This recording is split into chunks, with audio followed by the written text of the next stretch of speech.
One Waitangi day in 2020, my boat, called Divecat, sank while returning from a scuba diving trip out to Great Barrier Island. The cause of her sinking will be explained in a future article, because it was, like many things, a combination of a series of small issues that together created the perfect storm.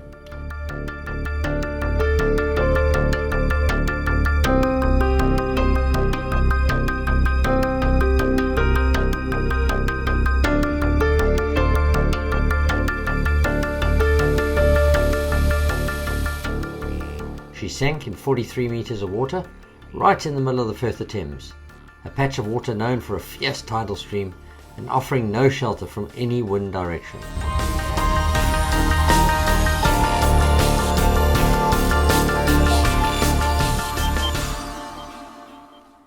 In the hectic days after her sinking, I approached several salvage companies and experts about the prospects of recovering her. The consensus was that it would be prohibitively expensive commercially because of her depth and location. None of the companies wanted to take on the job, and the insurance company declined to finance any recovery attempt. And then our first COVID lockdown struck. With plenty of time on my hands now, I started researching salvage operations to work out the feasibility of recovering her myself. I watched many videos of people raising objects from the seabed and sufficiently scared myself to know this was not a job to be undertaken lightly. Using numerous heavy lift bags was realistically the only way to do it, but once an object starts to move, you get a hugely dangerous runaway ascent. Scuba divers know this from Boyle's law. Any volume of air underwater expands as it rises. Hence, getting just enough lift to move her off the bottom would instantly become too much lift as soon as she was just a metre or two higher. So, with a healthy dose of caution, I looked online for suitable lift bags. Automatic dump valves were needed to take care of the excess air as the bag rose and the volume expanded. Very large lift bags are, however, not something you can easily buy off the shelf, so I had to find some super strong airtight bags of the right shape and size and modify them. Gymnasium rollers seemed about right, with close to a cubic metre of air volume, so I ordered a couple from AliExpress to try out. After looking at many videos and pictures of other salvage efforts, I designed a webbing harness to contain the vinyl bag and sewed up my first one. I even subjected the webbing to breaking strength tests, and based on this I chose the strongest type available. The finished unit was tested in shallow water first and then slightly deeper water, with appropriate alterations as deficiencies in my design were discovered. It took several tests and design changes before I was confident they were up to the job. Then came the lift plan itself. Because of the danger of runway ascent, the only safe place for any diver to be during the lift process was above the boat but below the lift bags. I therefore devised a strategy whereby we would lift her just 5 metres at a time. This involved long, strong and expensive ropes with shackles pre-tied every 5 metres along their length. At each stage of the lift, the boat would only rise a maximum of 5 metres at a time.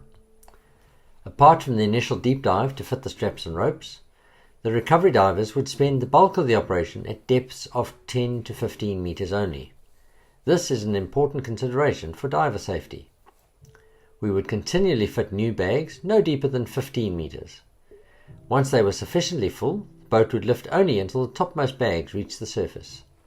Those 15-metre deep bags would now be 10 metres, and so the cycle would continue until the boat was hanging just 5 metres below the surface.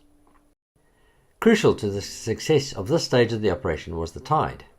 I had to time the whole exercise so she lifted from the bottom just as the tide started to come in.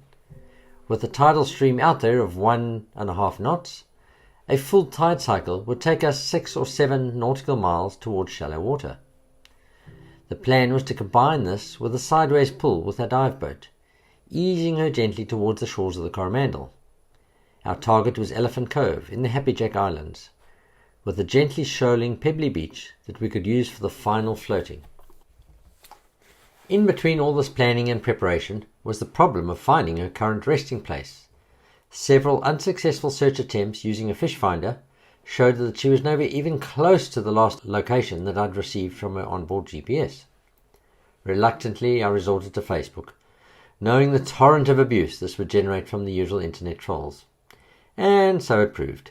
But it also succeeded, and pretty soon I had her exact coordinates.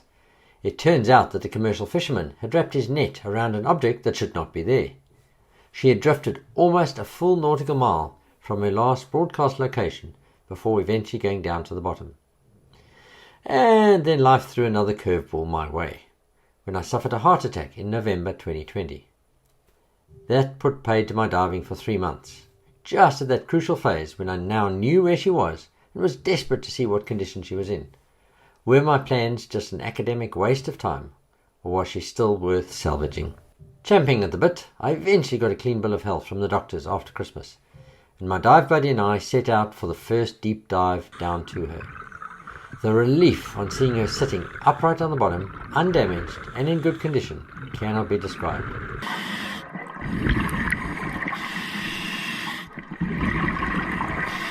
The hull was solid, and interestingly, a set of cleats that were welded directly to the hull were acting as anodes and preventing serious corrosion elsewhere. This was definitely still a viable project, raising the Titanic, as my wife started to call my obsession.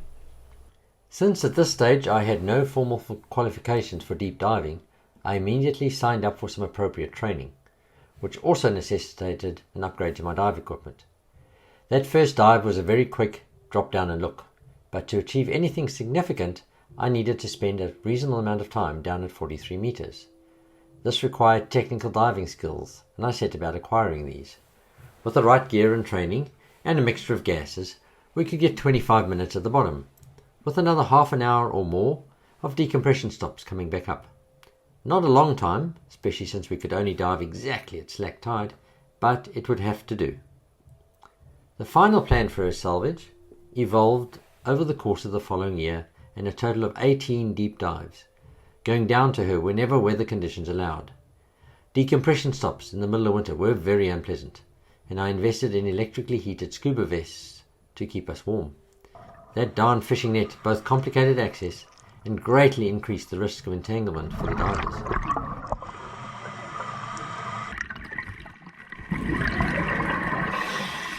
We spent some time trying to cut it off, with only partial success, and also recovered a few items from the hull as mementos.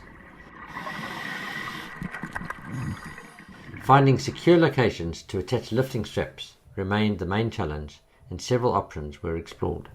Eventually, I had an epiphany. She did not need to be lifted horizontally, but could simply be dragged up stern first.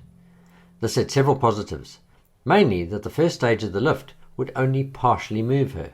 Enough buoyancy to raise her stern was not enough to lift her clear of the bottom, and meant I could then more accurately gauge the total lift required for a slow and controlled ascent.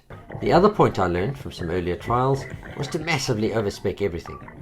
I had calculated that her 8-ton surface weight would require just under 6 tons of lift underwater, thanks to the displacement offset of the aluminium and internal furnishings. So I organized a total of 18 tons of buoyancy available in 20 different lift bags. We fitted 11-ton lifting straps through each of her 4 scuppers and 1 each around the outboard motors. The lift ropes each had a braking strain of over 6 tons. The net result was that any one of the 6 lifting points were theoretically capable of supporting the entire boat once she was off the bottom. The plan could therefore cope with multiple individual equipment failures and overall would still succeed. Although, of course, you can only plan for contingencies that you think of. Now we were ready for the big day. My Tangy Day 2022 was the target date, which would have made it precisely 2 years to the day since she sank.